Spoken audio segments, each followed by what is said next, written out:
Welcome back to On the Roads. Today we're going to be talking about what's in our toolkit for booking accommodations. There's several different items out there, and we're going to kind of go through one by one pros and cons of things. We're Kim and Doug with On the Roads. Come join us for our slow travel adventures around the world.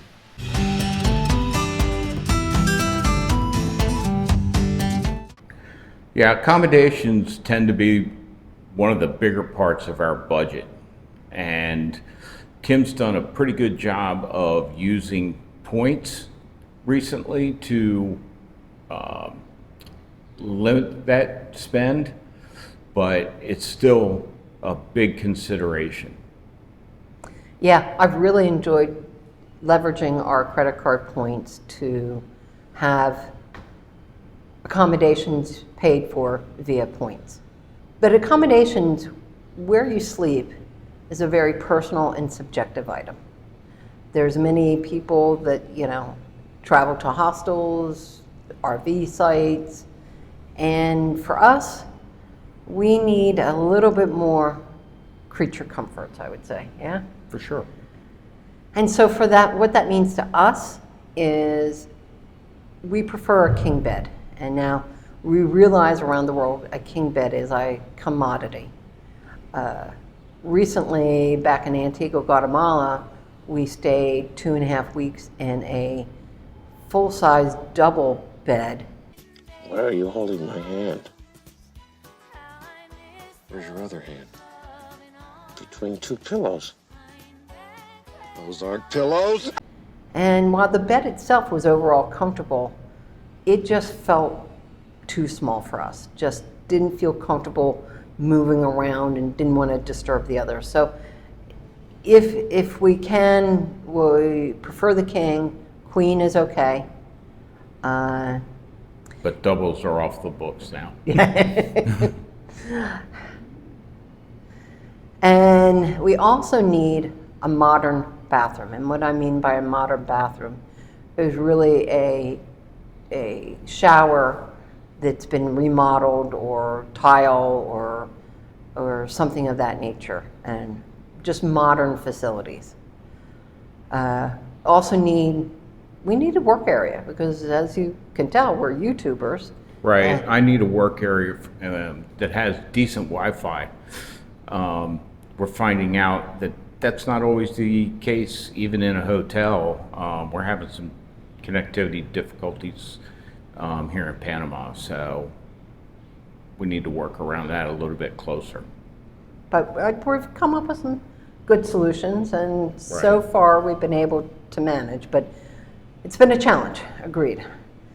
And then I have on the list here a comfortable, relaxing area, meaning a sofa, a comfortable chair. So during our budget series, we've explained that, gosh, in all of the years of our marriage, we've never really been one to cook home-cooked meals. It doesn't mean that we've never cooked. It's just not, we're cooking 4 or 5 nights a week. We tended to go out a lot, bring home leftovers, share, and we're taking that approach on the road here. So whenever we go out to a restaurant, we are sharing meals or bringing home. That was the other thing. Sorry. The other requirement that we're looking for is accommodations with a mini refrigerator and or microwave to tie back to being able to reheat food from the night or keep food fresh from the other night. Back to our toolkit, what are our booking accommodations? So in really no particular order, and we'll share at the end what our preference is moving forward. But honestly, guys, we talked a lot about this before we hit the road. She did, I did. Okay, I'm the talker, whatever. But until you start to travel, you don't quite know what's truly important to you until you start traveling. So we started out with the approach of staying in Airbnbs for a month to get deeper discounts. And we're finding that the discounts may not be as great as we thought. and/or staying of 1 month in a single location may not be the best use of our time, because we might want to move a little bit faster. So Airbnb over the recent months has had received constructive feedback from their user platform, from excessive fees, cleaning fees, maintenance fees, Airbnb booking fees, to paying now versus paying when you check in, or a little bit closer to your check-in date, lack of support of the guests. So while we've been successful in using Airbnb over the years prior to long-term travel, but Airbnb, honestly, and VRBO, we've used when traveling with large groups of people, which means that you tend to get to the nicer properties. The pros of Airbnb is living like a local. And that's important for Doug and I, that we want to be able to go down to the local cafe and maybe go to the local pub and meet local people. That's one of the joys that I look forward to the travel, is just getting to meet new people. So that's a pro. And I did touch on there are weekly and monthly discounts through the platform. But as I said, the cons are you pay up front. Sometimes the pictures don't match the actual reality. A host is not in the hospitality business. So there's pros and cons. We've also started to use Booking.com. So Booking.com kind of marries the Airbnb properties. They'll have some of the same properties that Airbnb utilizes, but they also have hotels on their booking site. So the pros to Booking.com is that they have a frequent stay program that earns you discounts 10, 15, 20% off of nightly stays. So that's a great bonus. And so they're part of our toolkit as booking options. The next one that we'd like to use once in a while, or trying to use anyhow, is called Flatio. This is a service that allows you to book long-term stays. They usually are looking for greater than 30 days, but these are condominiums usually, or apartments in the local area. It's kind of a longer term usage. We haven't found one yet that we've really hit on, but I think in Europe we might hit a couple of these. Yeah. They'll help out. And the other thing that you can use out there is called trusted house sitters. You usually are taking care of somebody's pet while they go on vacation, and you get the use of their home.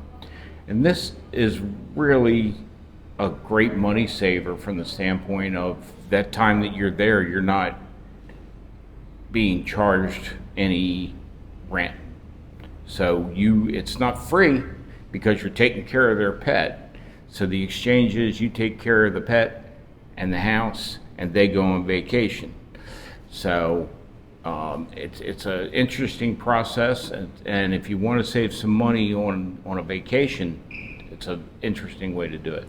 And I think that we'll use this for the visits back to the States, because we don't have a home to go back to, so this gives us an option to visit around family and friends and not be an imposition to them, and still be able to visit them. So we've used this service twice, once with a friend, and that was great, and then we had another not so great experience, and without going into detail. So just like any other booking process, booking option, is really just kind of honing in on pictures and descriptions for you to really understand what the property is and or what the requirements of the owners are. And lastly, is booking with American hotel chains, specifically using credit card points. Now, we're going to share many more details in this in upcoming videos, probably several weeks, months down the road, but a little bit here right now is, prior to us starting our slow travel, we knew that we were going to use credit cards to offset the cost of travel, whether it be use points for airfare or points for hotel. We've definitely have changed, pivoted to using hotel points to offset the accommodations. And for the year of 2025, I've been able to reserve a total of 155 nights using points across multiple hotel chains: Hyatt, Hilton, IHG, and Marriott.